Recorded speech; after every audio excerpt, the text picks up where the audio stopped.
Empresa de transporte público tem responsabilidade objetiva na reparação por prejuízos a passageiros.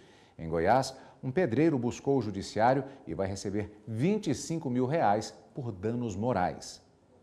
Dona Maria José ainda se emociona ao falar do acidente que sofreu há 13 anos quando voltava de São Paulo. O ônibus em que ela e outros 40 passageiros viajavam capotou. A comerciante sofreu várias fraturas e nunca mais voltou a andar normalmente. Até hoje eu sinto dor nos meus braços, nas minhas mãos, nas minhas costas. Eu não posso abaixar muito porque minhas costelas foi colada errado porque não tive socorro. Então eu não consigo muito movimentar. Tem época que eu estou bem, tem época que eu não estou. Então eu não fiquei mais a pessoa que eu era uma pessoa muito agitada, trabalhava muito e tudo. Hoje eu não sou mais, hoje eu sou uma pessoa limitada. A empresa de transporte contratada fechou e nunca prestou assistência aos feridos ou às famílias das pessoas que perderam a vida no acidente. Maria José levou o caso à justiça, mas até agora ela só recebeu R$ 12 mil do seguro DPVAT. Ela busca reparação por danos morais, materiais e estéticos. Uma empresa de ônibus em Goiás foi condenada a indenizar um pedreiro em R$ 25 mil por danos morais. De acordo com o processo, o motorista do veículo deixou a porta aberta e no tumulto do embarque o passageiro caiu e sofreu várias fraturas. A vítima ficou afastada do trabalho e por isso vai receber meio salário mínimo enquanto durar a incapacidade ou até os 75 anos de idade. Já definiu no artigo 37 da Constituição Federal a responsabilidade civil objetiva das empresas enquanto prestando serviço público à comunidade. O Código de Defesa do Consumidor também é uníssono em participar e demonstrar essa responsabilidade. Em alguns casos, cabe também indenização pelo que a vítima deixou de receber por causa da incapacidade temporária. Seriam os lucros cessantes dentro do dano material.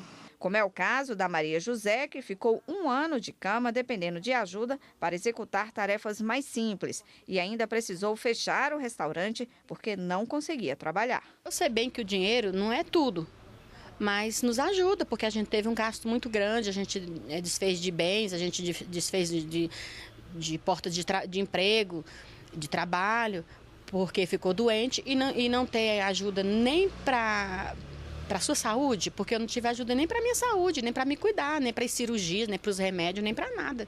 Então isso eu acho injusto.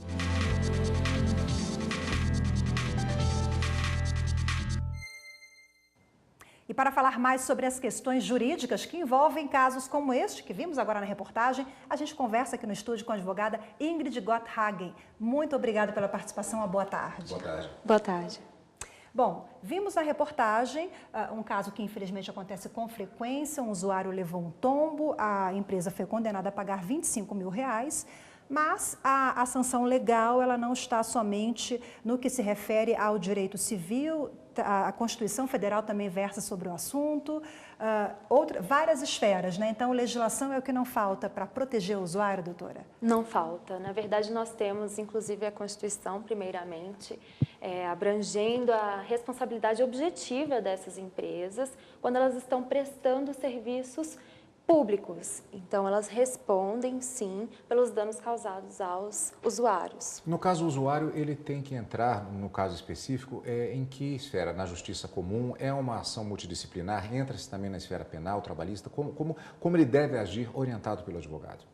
Dependendo da situação, nós temos o ressarcimento na área civil, né, que é exatamente vindo dessa responsabilidade objetiva da empresa, e aí o usuário pode entrar contra a empresa.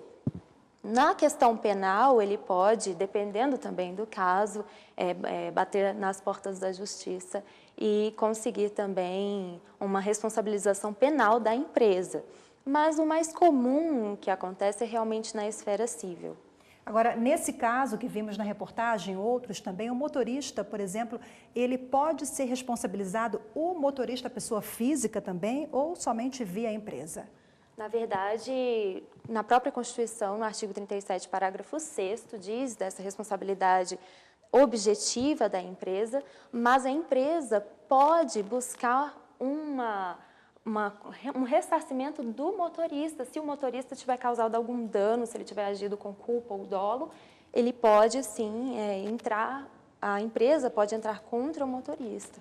Infelizmente, no Brasil e Brasília também, há vários casos conhecidos, há um problema sério com relação à manutenção, o estado dos ônibus, dos veículos que são utilizados no transporte público. Já houve caso até em Brasília mesmo, que a parte inteira das rodas do veículo simplesmente saíram no meio da rua. Se isso acarretar um problema, um prejuízo para um passageiro, a responsabilidade objetiva é da empresa. Com certeza, a empresa tem a responsabilidade objetiva numa situação em que causa danos ao usuário. Então, a empresa precisa ter seus ônibus bem conservados, precisa buscar uma conservação dos ônibus. Então, é de responsabilidade da empresa, sim, qualquer dano que ocorrer em função desse descaso com a manutenção dos ônibus. Doutora Ingrid, o passageiro, ele assume também algum tipo de responsabilidade? Porque o caso que a Carol mostrou na reportagem, houve um tumulto ali, a porta aberta, né? Imagina, na hora do rush, vários usuários querendo entrar de uma vez só no ônibus, isso acontece, é uma realidade. Mas, de certa forma, o passageiro, às vezes, ele também pode contribuir? De alguma forma? Nesse caso aí, com certeza, foi uma contribuição total de muitas pessoas, um tumulto, né, entrando no ônibus e que causou uma lesão terrível ao pedreiro, né? Mas também pode ocorrer, se, fora desse caso, em outros casos também, o passageiro tiver culpa exclusiva. Se ele não se atentou ao subir as escadas, ao descer as escadas com o ônibus parado, com as portas abertas, tudo certo, tudo ok, então, ele tem uma culpa exclusiva no acontecimento de qualquer coisa ruim que venha ali acontecer.